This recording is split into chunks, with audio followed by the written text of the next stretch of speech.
What's going on, everyone? Gilman with Wellthy Stocks, back with our daily Palantir update video, ticker symbol PLTR, where we take a look at how Palantir stock traded today, key levels of support and resistance that we are looking at moving into the future, and also with earnings coming up tomorrow, we'll take a look at what we are kind of expecting going into that. So real quick, if you enjoy videos like this, don't forget to hit that like button down below, subscribe to my channel if you are new, and comment down below what your thoughts on Palantir are, and I'd love to chat with you guys down there.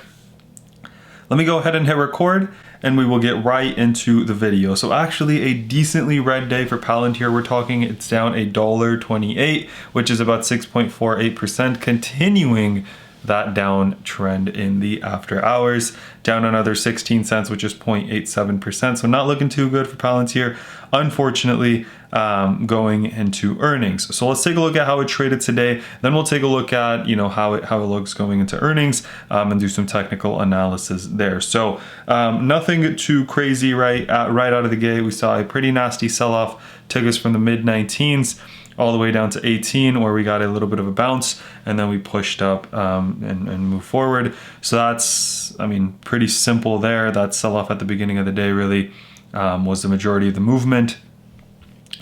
And if we take a look at the longer term daily chart, clearly Palantir has been making lower highs, lower lows over the long term. We've, kind of every time we've gone back up, we haven't been able to make it from the high before, right? So went up, couldn't quite make that high, went up, couldn't quite make that high, and now we are just rapidly selling off. So what do we have coming up from levels of support, levels of resistance, you guys?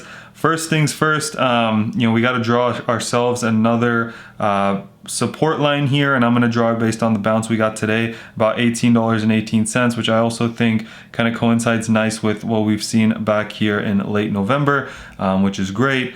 So that's what we see there, you guys, on the level of support perspective. On resistance perspective, I think we've got this $20.16 level, and then also $21.50 if we can crack that.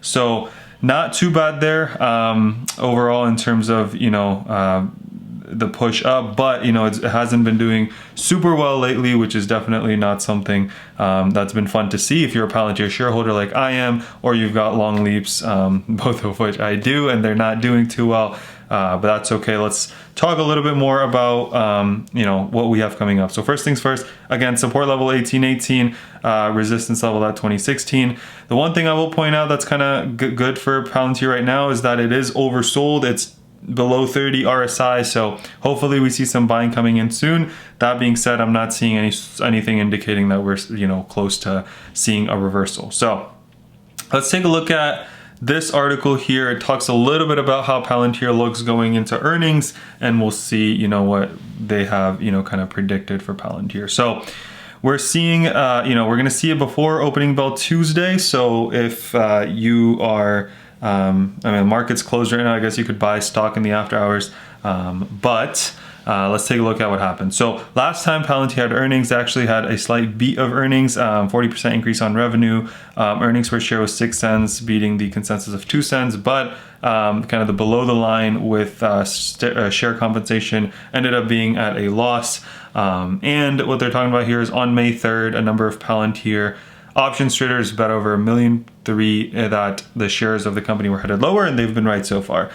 So what's going on? Well, there's, this is something I mentioned too. It's an oversold territory, RSI of about 27%. A bounce is needed to elevate the RSI back above 30. So I do think personally a bounce is going to come, but I think a lot of it depends on how earnings go, right? So if you take a look at this chart, what they point out is kind of two ways they see this playing out. One is it pushes up resistance in the 21 that we have, right? This 21 level comes down and then breaks up, and the other thing is it kind of goes down, bounces at that 18 level, pushes up, and then breaks through that bounce. It has definitely been trading in a downward trend pattern, which is definitely not a good sign, right? So until we see some indication of higher highs, higher lows, it will continue to trend down. The other thing though that they point out is we've got a gap up above at $30. when it gapped down from kind of 32 to 30, I believe that was the gap right here. And so 90% of gaps are filled. So that what they're saying is they're pretty confident that that gap is going to be filled as well. Gaps fill 90% of the time, and that's where it kind of happened with last earnings. It'll trade back at that level in the future. In the future, it doesn't tell us when though, right? Unfortunately. So that's what we see here. So bears want to see it go to the support at 1754, which is our next level of support under the $18 level we had. They're saying it could fall as much as $14.14 before getting a potential bounce.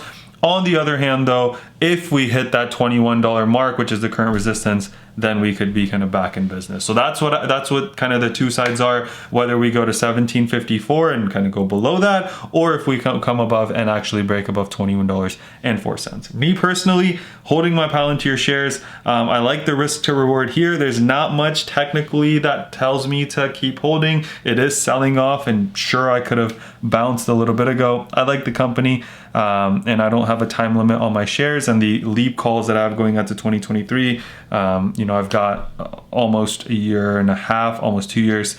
So I'm holding strong to those, hoping for a reversal. Down on both shares and down on those leaps. I actually added a leap today just to bring my average cost down. Highly would not recommend that. Probably not the safest thing to do with your money, but I think with earnings coming up and the fact that it's in oversold territory, I like the risk to reward here, but obviously make your own decisions and not just buy because I bought. So that's all I had for you guys today. As always, hope you guys are all having an amazing day. I know it was a red day to start the week. Hopefully it gets better from here. Hopefully earnings are great, and we get some good guidance that pushes us up as well, excuse me. But yeah, I'll see you guys tomorrow for another video. Hopefully it's good news. Hopefully it's a nice green day and we can be celebrating Palantir stock and we break above that $21 mark rather than going down to the 17. So yeah, hope you guys all have an amazing day. Don't forget to hit the like button, subscribe to my channel if you are new, comment down below what your thoughts on Palantir are, and I'd love to chat with you guys down there. Let's remember to be a bit better every single day, and until next time.